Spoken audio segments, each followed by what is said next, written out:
I watched my stepmother cry crocodile tears at my father's funeral, playing the grieving widow perfectly. But I knew the truth. And in exactly 10 minutes, everyone else would too.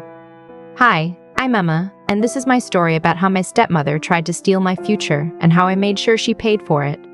If you love stories about karma and justice, you're in the right place.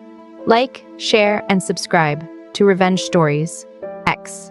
Because trust me, you won't want to miss how this ends. Let me take you back to where it all started 2 years ago when my dad introduced me to Monica. My dad met Monica at a charity gala 6 months after my mom died. I was 17 and still raw from losing her to cancer. Monica was 38, elegant, and said all the right things. She told me she'd never try to replace my mom. She called me sweetie and bought me thoughtful gifts. My dad was happy again. I wanted to be happy for him. They got engaged after 4 months. Dad was completely swept up in her charm. Monica planned this beautiful small wedding, and I was her maid of honor.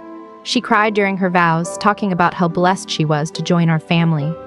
I actually believed her. God, I was so naive. Monica moved into our house, the house where I grew up, where my mom's presence still lingered in every room. Slowly, Mom's things started disappearing.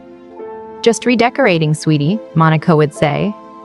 "Your dad needs a fresh start." I bit my tongue because Dad seemed lighter, less haunted. I sacrificed my comfort for his happiness. I was accepted to NYU, my dream school. My mom had started a college fund for me when I was born. She'd been saving for 18 years.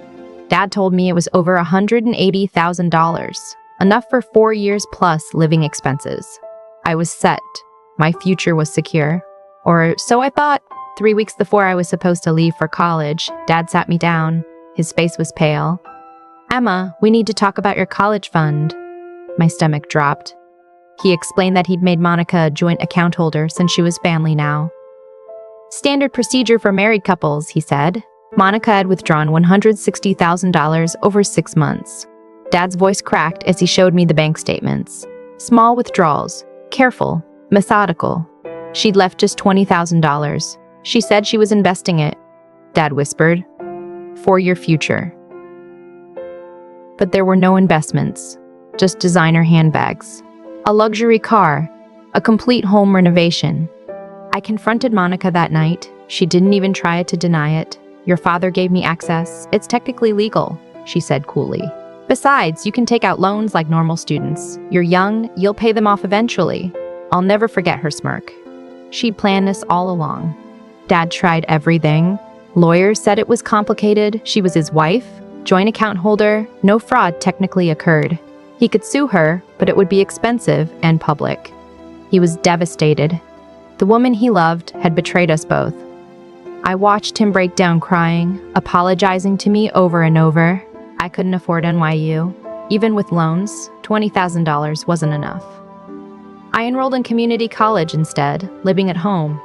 Every day, I watched Monica parade around in clothes bought with my future. Dad barely spoke to her.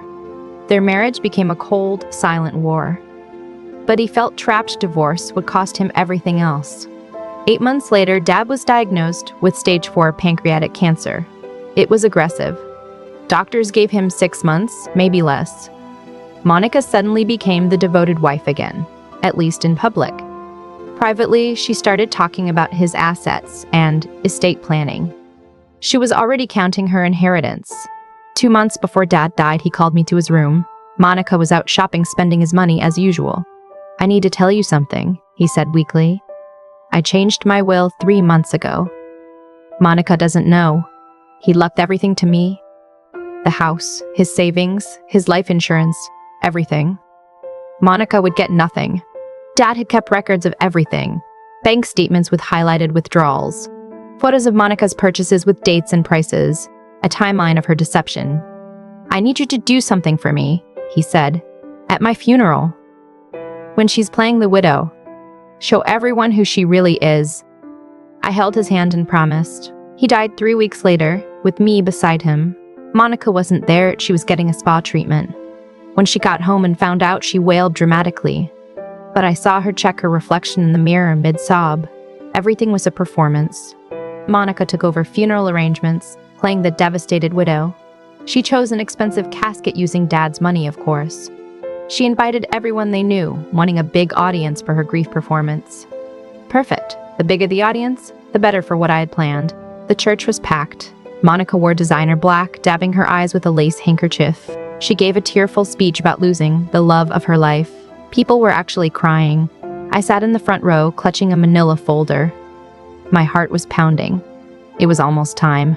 After Monica's eulogy, I stood up. "I'd like to share something my father asked me to," I announced. Monica's face flickered with confusion. I walked to the front and opened my laptop, connecting it to the church's projector. A slideshow began. Photos of Monica's purchases matched with my college fund withdrawal statements. "My stepmother stole $160,000 from my college fund," I said clearly. "This was my mother's legacy to me, 18 years of savings. Monica spent it on handbags, cars, and renovations within 6 months of marrying my father." The church was dead silent. I showed every receipt, every withdrawal, every lie. Monica's face went from white to red. "My father discovered this theft 8 months ago," I continued, "and because of it, he revised his will. Monica believed she would inherit everything today, but my father left her nothing. Not the house, not a savings, not a single penny. Everything comes to me." Monica lunged toward me, screaming, but Dad's brothers held her back. Security escorted Monica out as she shrieked that I was lying, that I'd manipulated my dying father. But everyone had seen the proof. Her friends turned away. Even her own sister looked disgusted. I stood at the front of the church, shaking but triumphant. Dad's lawyer approached me afterward and confirmed everything was legally airtight. She had no case. Monica tried to contest the will. She hired lawyers, claimed undue influence, painted me as manipulative. But Dad had documented everything, including a video statement explaining his decision.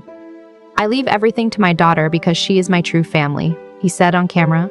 "Monica is a thief who preyed on my grief." The case was dismissed in 3 months. I gave Monica 30 days to leave my house. She fought it, but legally, the house was mine. On moving day, I watched her pack her designer clothes and fake tears. "You'll regret this," she hissed. I just smiled. "You stole my future. Now you have no future. We're even." I sold Monica's luxury car and returned her expensive renovations to how Mom had them. I used the insurance money to repay my college fund, plus what Monica had stolen. Finally, I had enough for NYU starting late, but starting. I was 20 years old and beginning again. I moved to New York that fall. NYU welcomed me as a transfer student. I was older than most freshmen, carrying grief and anger and hard-won strength. But I was finally where I was supposed to be. Dad's photo sat on my dorm desk. I whispered, "Thank you" to it every night. Word spread in Monica's social circle. Her reputation was destroyed. No charity events, no galas, no wealthy men to target. I heard she moved to another state trying to reinvent herself. I didn't care. She was my past. I was focused on my future, the future she tried to steal, but couldn't destroy. My father gave me one last gift: justice. Monica thought she was clever, that she'd get away with it. But karma always comes due, and revenge is best served at a funeral where everyone's watching. If this story resonated with you, hit that like button, share it with someone who needs to hear about justice, and subscribe to Revenge Stories X for more true stories of people who got what they deserved. My name is Emma, and remember, thieves always get caught eventually. Sometimes they just need a little help.